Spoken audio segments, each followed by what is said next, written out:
mengirim surat kepada saya untuk mewakili menyampaikan pesan amanah beliau kepada IKITS khususnya pada acara bisnis summit ini.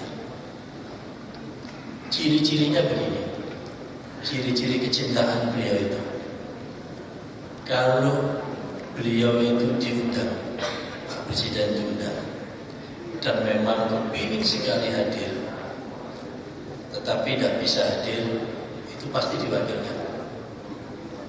Tetapi ada kalanya beliau tidak bisa hadir, ia hanya memohon maaf tidak bisa hadir, tidak mengutus wakil atau apa saja.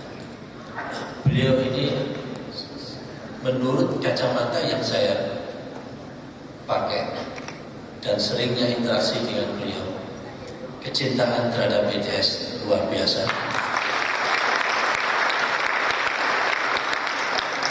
Karena memang beliau bagian dari ITS.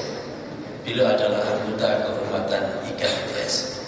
Jadi kita harus bersyukur punya keluarga besar yang sudah menjadi presiden.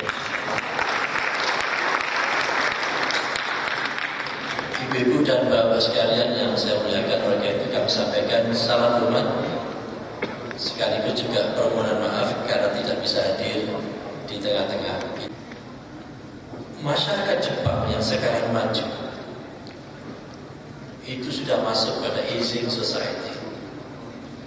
Kelompok usia tuanya itu sudah semakin banyak dibanding dengan populasi yang produktif. Sehingga masyarakat Jepang sekarang itu lebih banyak memanfaatkan tabungan yang dia sudah menabung. Karena orang tua itu sudah tidak perlu nabung. Orang tua itu biasanya memanfaatkan hasil tabungannya. Masa sudah tua nabung, kapan manfaatnya? Nah, tetapi sebaliknya, Indonesia populasi usia produktif yang jumlahnya begitu luar biasa. Ini kesempatan yang luar biasa untuk nabung karena dia lebih produktif. Sehingga kalau dilihat dari tren percaturan antar bangsa, negara-negara maju sekarang itu menghadapi atau mempertahankan untuk tidak decline itu luar biasa beratnya. Sedangkan bagi negara-negara yang sedang berkembang, developing countries seperti Indonesia ini, bukan berarti tidak menghadapi persoalan, tetap menghadapi persoalan. Tetapi persoalannya itu how to strive. Bagaimana dia naik. Yang ini bagaimana dia supaya tidak turun. Dari sisi psikososial, orang yang sudah cenderung turun dengan orang yang posisinya naik itu jauh lebih membahagiakan orang yang dalam posisi naik, meskipun dalam posisi masih lebih atau lebih rendah dibanding dengan yang ada di atas. Nah, oleh karena itu bangsa Indonesia ini adalah bangsa masa depan. Bangsa masa depan. Tadi Pak Ketua IKA juga sudah menyebutkan sebagian hasil dari McKinsey Global Institute. Ini bangsa masa depan.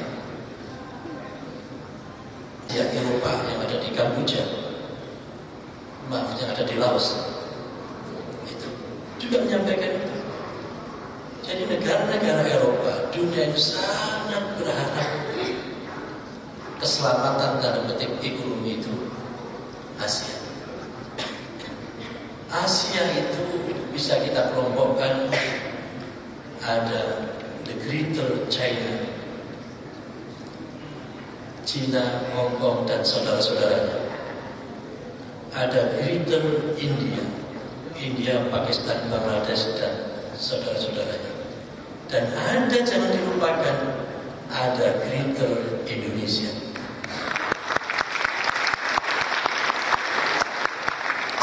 Yaitu ASEAN countries sebagian besar itu Indonesia. Kalau panjenengan itu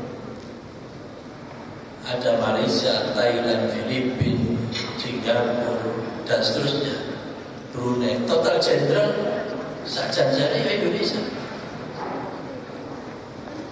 Oleh itu mengapa Indonesia itu yang mewakili negara ASEAN di antara negara ASEAN yang masuk di G20, karena memang Indonesia, sehingga ke depan itu kan muncul yang namanya the Greater Indonesia.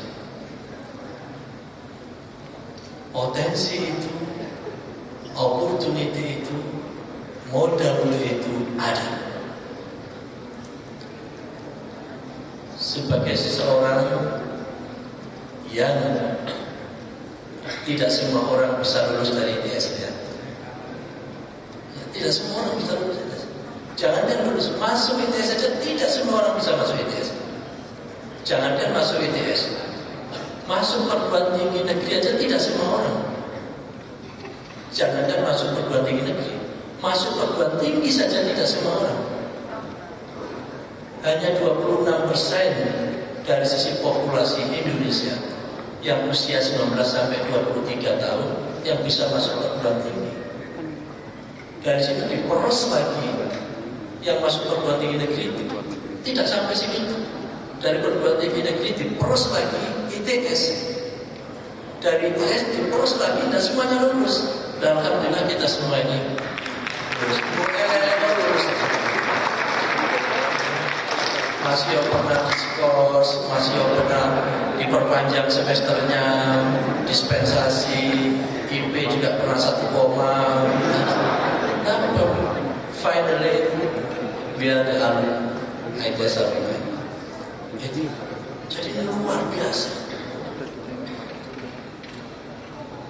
Modalitas yang paling mahal kalau kita bicara bisnis, opportunity.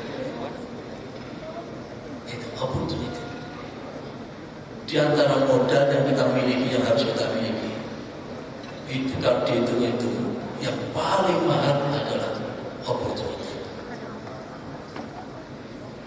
Itu contoh ininya gampang, analoginya gampang.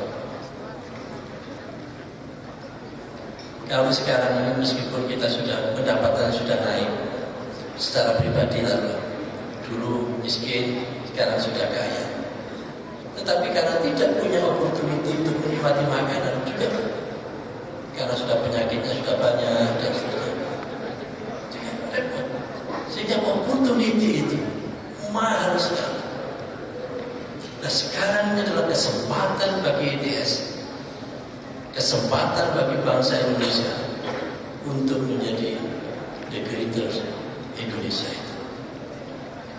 Sehingga yang sering kami tanamkan pada adik-adik kita, belilah masa depan dengan harga sekarang.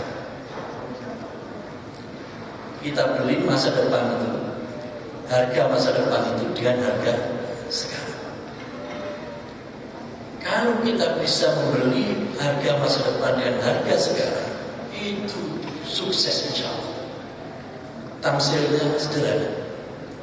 Kalau kita ingin membangun rumah 10 tahun ke depan di suatu daerah, kalau kita beli tanahnya itu nanti 10 tahun ke depan, harganya pasti mahal. Tetapi kalau kita beli tanah itu sekarang, meskipun bangunnya nanti 10 tahun ke depan, harganya lebih murah. Oleh karena itu, kita beli masa depan itu dengan harga sekarang. Gimana cara membeli masa depan itu dengan harga sekarang? Tidak ada lagi cara yang paling bagus kecuali pendidikan. Pendidikan itu ibaratnya adalah kita membeli masa depan dengan harga sekarang. Sehingga adik-adik kita yang tadi saya sempat jabatan tangan semester biru sampai 5, alhamdulillah, manfaatkan mumpung masih semester 5, membeli masa depan waktu di ITS ini. Jadi manfaatkan ITS ini untuk pulaan, untuk memupuk modalitas. Sebagai alumni ITS pun juga demikian. Sekali lagi intinya kita harus bangga menjadi orang Indonesia. Ngiler orang lain melihat Indonesia. Ngiler, betul. Dan very respected. Sangat dihormati. Cirinya apa? Kalau negara ini sangat dihormati, gampang sekali. Kalau banyak orang yang mau datangi kita, butuh kita, itu berarti terlalu banyak.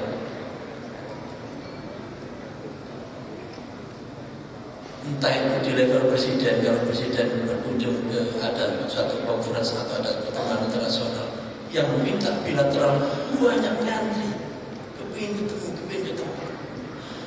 Itu di level presiden. Di level menteri pun juga demikian. Setiap kali kami kalau berkunjung, banyak menteri yang lain ingin ketemu. Sampai yang terakhir kemarin pas kami ke Tokyo, ada beberapa yang ingin ketemu sampai ngantri. Artinya Indonesia bilang, sehingga kalau ada orang Indonesia yang tidak mencintai dan tidak bangga menjadi ke-Indonesiaannya, itu akan dilakukan. Kami sih prinsipnya sederhana, mengapa harus cinta? Karena kami dilahirkan di Indonesia. Kalau kami sholat malam sujudnya pun juga di tanah Indonesia, mencari nafkah pun juga di Indonesia. Dan kalau kami mati pun juga sudah wasiat ditulung makamkan di kuburan sebelahnya Mbak, dan itu ada di Indonesia juga. Masa lahir di Indonesia, cari nafkah di Indonesia, sampai dimakamkan di Indonesia tidak mencintai Indonesia? Walik ya. Sehingga nanti kalau ada orang seperti itu, tidak seperti itu, tidak cinta, pada saatnya nanti, pada saat mau dimakamkan akan ditanya oleh bumi, wahai si fulan, aku tahu engkau dilahirkan di Indonesia. Aku tahu pula engkau mencari nafkah di Indonesia. Aku tahu pula sekarang engkau akan dimakamkan di Indonesia. Tetapi aku tidak mau menerima engkau, karena selama hidupmu di Indonesia engkau tidak pernah memberikan kontribusi positif terhadap Indonesia. Carilah Indonesia.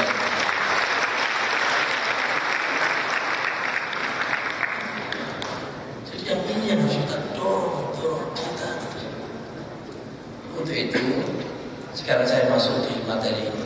Tadi mengantar itu. Jadi ada 6 poin ini. Ini mewakili presiden ini.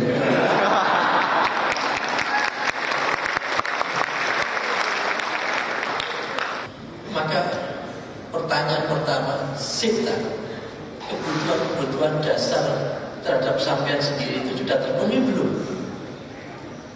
Sudah kuat belum? Kalau hal-hal yang mendasar saja di antara kita itu sebagai alumni ITS belum kuat, ojo ada cerita saingan jablas. Urusan awak saja sudah, mohon maaf ya, itu kalau diajak bekerja lebih dari 8 jam amok terus gitu, kok mau saingan? Gatel.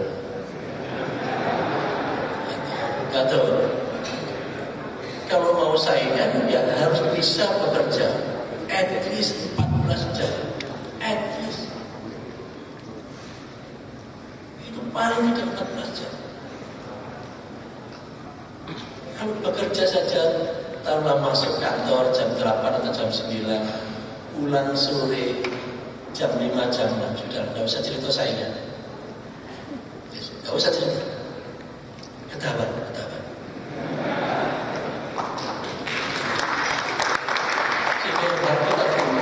Semangat kerja, tahan. Jam 8, jam 9 masuk kantor, jam 10, jam 11 baru selesai. Harus tahan. Bisa tanya guru ini atau Pak Lukman atau siapa saja, Pak Widya yang sudah pernah taruhlah bertugas, Pak Kris atau Pak Hernanda sendiri atau kawan-kawan yang lain semua. Itu kita harus berani masuk di wilayah itu. Kalau tidak, dasarnya kan mengapa kita harus extend di sana? Karena janjinya kalau kita mau introspeksi, awak diri kan gak sepenuhnya cerdas. Ya kan? Terus gak sepenuhnya cerdas, waktunya pendek. Katanya apa? Jadi kalau kita itu mau ngitung luasan, panjangnya gak sepenuhnya dawa, lebarnya gak sepenuhnya, luasnya pendek. Jadi kalau kita bicara competitiveness, maka harus bicara efficiency enhancer. apa saja yang bisa mempengaruhi meningkatkan tingkat efisiensi kita. Itu teknologi masuk di situ. Kecanggihan manajemen kita masuk di situ. Pasarnya. Terus begitu. Nah, kita sendiri urusan efisiensi ini itu masih harus kita dorong. Ini bahasanya pemerintah gitu. Bahasanya rasa jelek efisiensi kita. Kalau bahasa pemerintah harus kita dorong. Jadi kita pakai positif perspektif. Itu. Kalau kita itu jelek itu isinya nesu, gitu, males gitu. Tapi yang harus kita dorong berarti kan ke depan. Iya kita masih di belakang, iya. Tapi bahasa kita dorong, ayo kita dorong.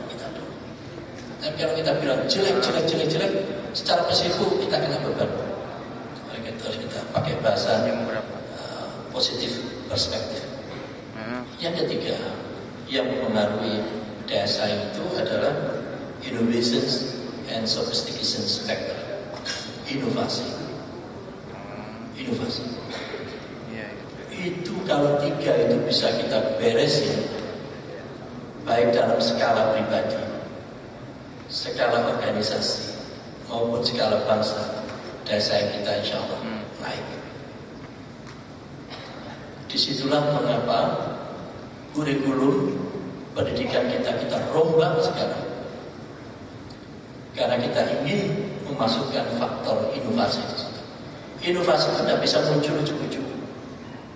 Tidak bisa terus moro-moro inovatif itu gak bisa. Basisnya itu kreativitas. Karena kalau kita pelajari inovasi itu ada dua faktor yang paling menonjol. Uniqueness dan usefulness. Jadi inovasi itu pasti ada unsur uniqueness-nya, keunikan. Inovasi kok podo, itu juga inovatif itu. Inovasi itu mesti orang siji ini. Ada yang lain.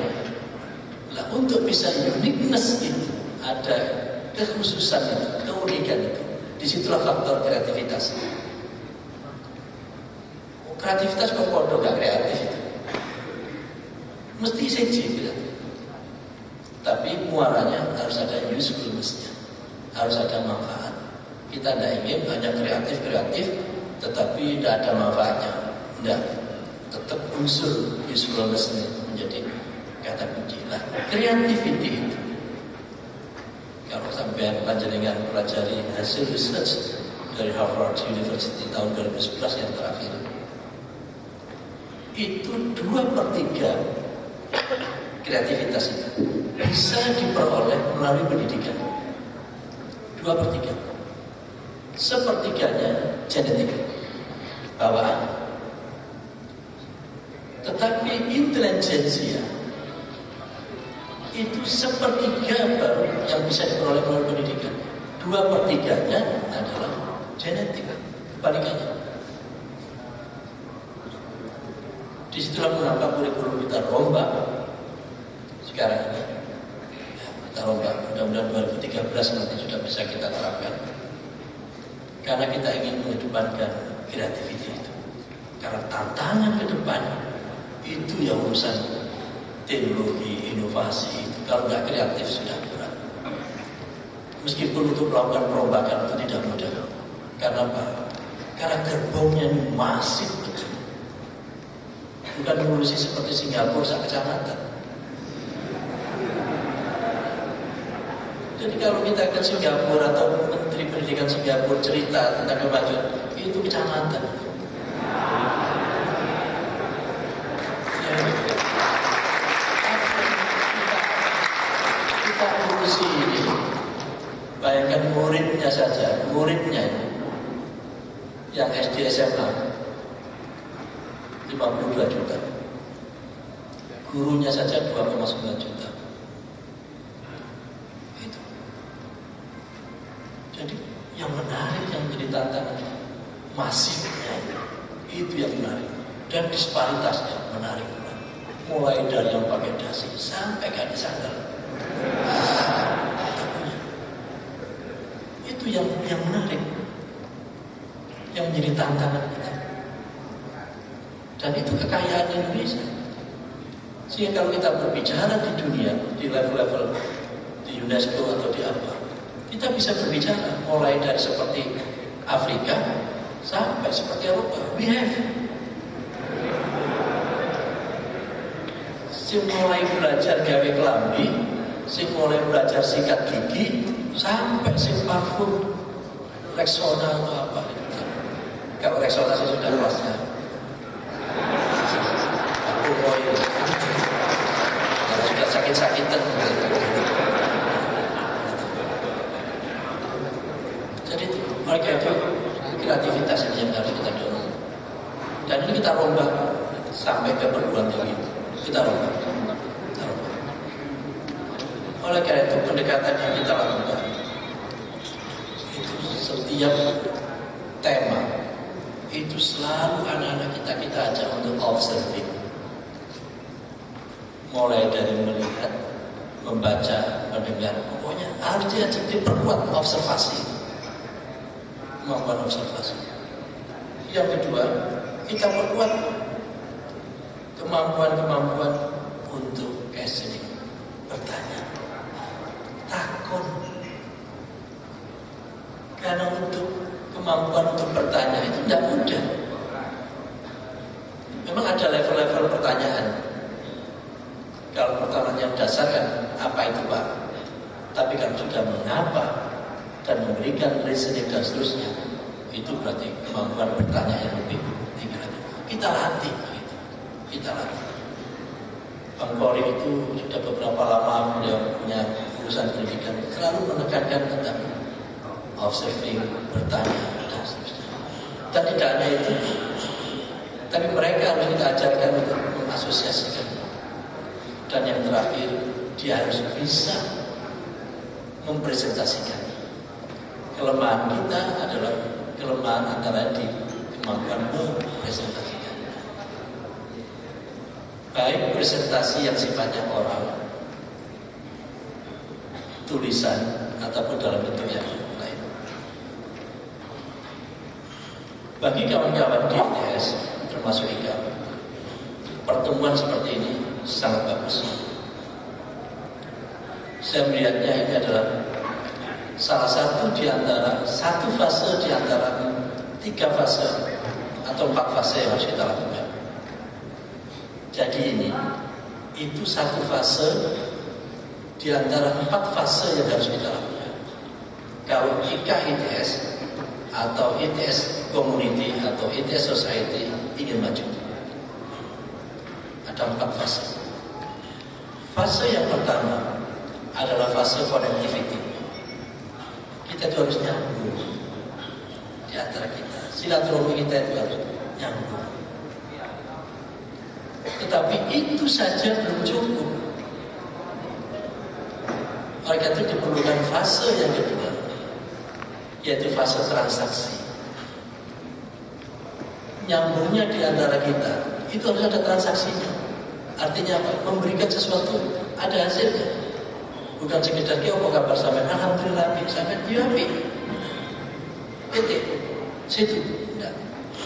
Ada apa yang bisa kita lakukan setelah kita saling kenal di antara kita?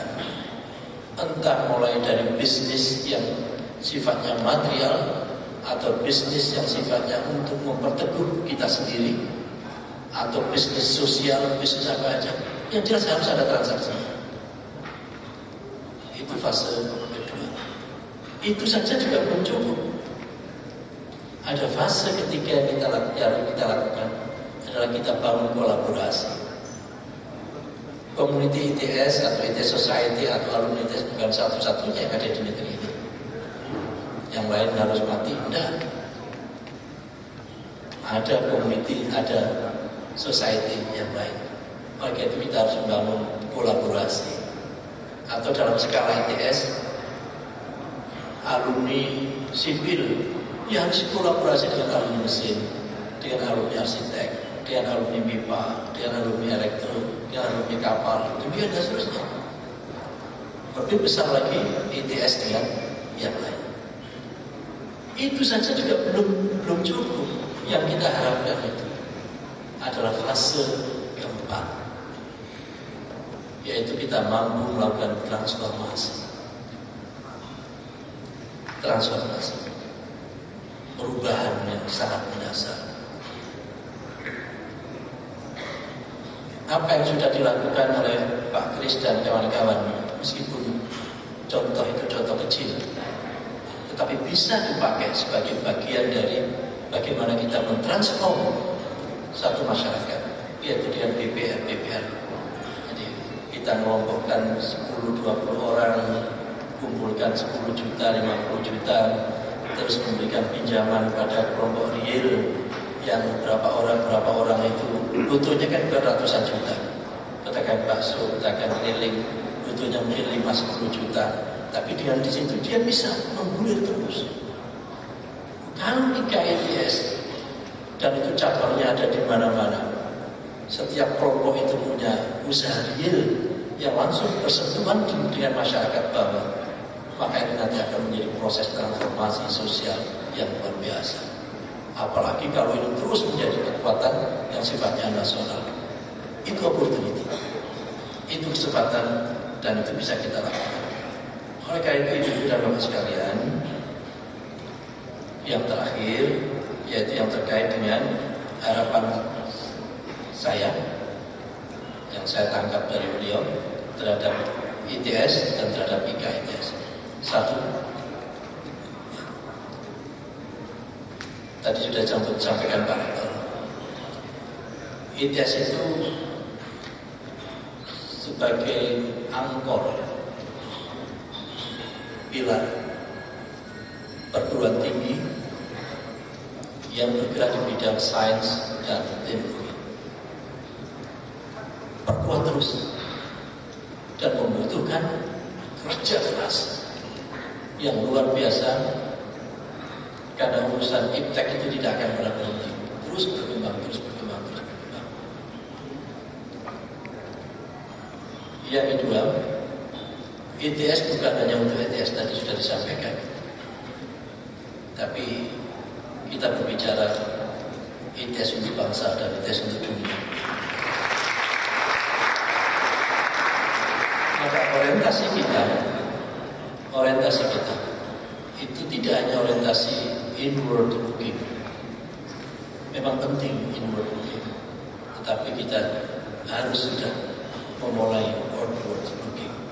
Kita harus sudah terbiasa bergaul dengan komunitas-komunitas yang lain, baik yang ada di Indonesia maupun yang ada di luar. Yakinlah ITS dengan keluguannya itu dipoles sedikit jadi. Dan saya paling senang menyampaikan anekdot yang terakhir ini. Terakhir penutup saya sampaikan anekdot. Ini yang paling senang saya. Mungkin panjenengan juga sudah pernah dengar bagaimana tentang mulianya ITS itu. Ada seorang ibu yang baru saja meninggal suaminya, masih muda ibu ini, karena suaminya memakan. Punya anak satu, gadis, cantik sekali. Rumahnya di Dharma Husada pojok. Kalau orang ITS tahu lah Dharma Husada itu komplek mana kan tahu. Karena saking cantiknya, itu kan sering diapeni. Suatu saat diapeli, gak ada, mbak mobil, gak ada. Ditanya sama ibunya, siapa itu? Itu anaknya konglomerat Surabaya Pak Bu, yang sekarang dia sedang mengambil kuliah di NUS, National University of Singapore. Apa kata ibunya? Suruh pulang.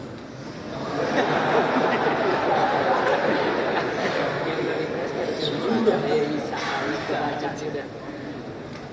Datang lagi. Karena ini anaknya memang cantik kok. Tapi kan sudah tahu ekspresinya cantik berkode. Itu beda dengan yang tadi yang Pak Irnanda menyampaikan anak mesin. Ini tidak cantik.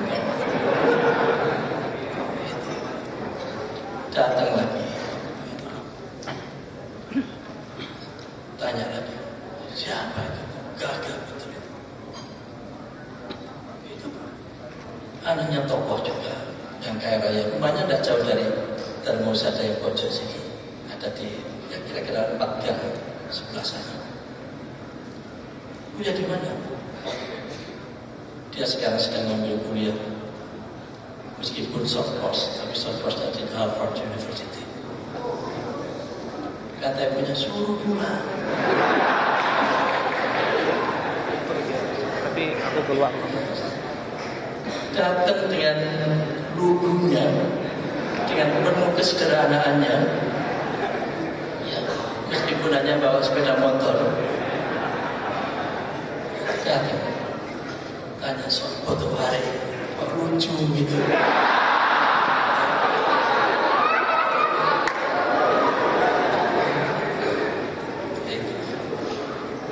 Itu anak yang sedang kuliah yang tidak jauh dari rumah kita, yaitu di ITS.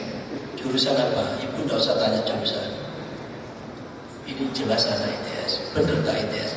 Bener. Suruh masuk. Level kita itu adalah pengayom.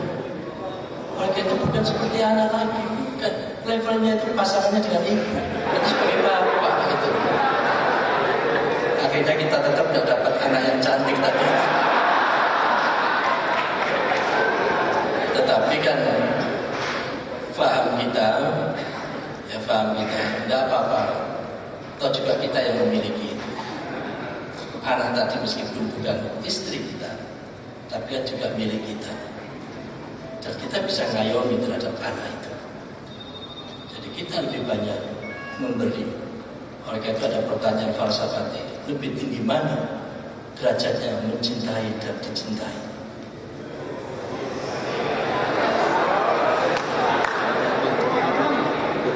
Lebih tinggi mana kita itu mencintai istri atau kita dicintai istri? Lebih tinggi mana? Gak penting. Yang penting pada cintai kita. Terima kasih.